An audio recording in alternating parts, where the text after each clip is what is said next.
కాపాడుకోవాలి, మళ్ళీ మనం భద్రపరచుకోవాలి, చాలా కాపాడుకోవాలి.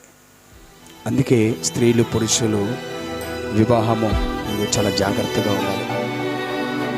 అందుకే ఈ లోక మాలిన్యం అంటకుండా చూసుకోవాలి.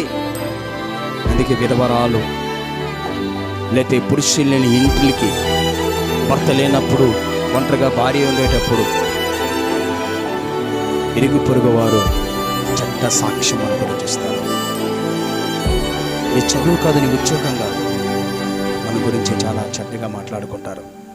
యేసుప్రభువారే అన్నారు, ఆయన నా గురించి అందరూ నీ గురించి అనుకోరా. యేసుప్రభువారి గారు ప్రజలు నా గురించి ఏమి యాజ్ ఏ సాక్ష్యం, నా గురించి ప్రజలు రాంగ్గా అనుకుంటున్నారా? ఎలాగనుకుంటున్నారు? అది 100% సత్యం.